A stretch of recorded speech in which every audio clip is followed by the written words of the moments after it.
Discrédité par le dessin. La France du 19e siècle en a fait l'un de ses mantras. George Sand, femme qui détonne par son mode de vie indépendant lors de cette époque, n'a pas pu y échapper. Le 19e siècle est un siècle où on caricature beaucoup et George Sand est la femme de lettres la plus caricaturée de son époque. Et pourquoi on la caricature? Parce que elle ne rentre pas dans les cases. C'est une femme qui a de l'influence et on commence à avoir peur. C'est aussi une femme qui s'est investie en politique, même si elle n'était pas elle-même éligible. Et donc, comme on ne sait pas trop ce qu'elle fait exactement, mais on sait qu'elle a de l'influence, et on va vraiment la caricaturer, parfois très méchamment, sur son rôle en politique. Pour dégrader l'image de la Dame de Nohant, les dessinateurs attaquent la forme de son mode de vie plutôt que le fond de ses écrits et de ses idées. Alors, on peut parler de la caricature de Fontalard,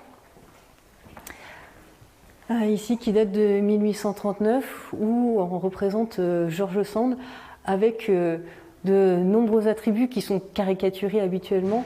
Le fait qu'elle s'habille en homme, qu'elle fume.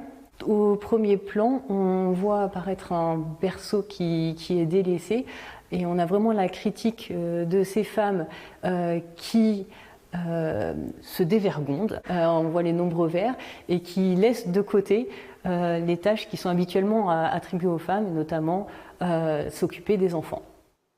Après avoir subi toutes ces attaques, l'arrivée de la photographie dans la seconde partie du 19e siècle permet à l'autrice de prendre son image en main. Elle est très exigeante sur le rendu de ses photographies parce qu'elle va jusqu'à demander à ce que ses rides soient gommées sur les plaques de verre pour laisser l'image d'une femme forte et qui n'est pas atteinte par les signes de l'âge. L'exposition Caricaturer George Sand de la satire à l'égérie républicaine a ouvert ses portes ce mardi 1er avril et s'étendra jusqu'au 3 juillet 2026 aux archives départementales de Châteauroux.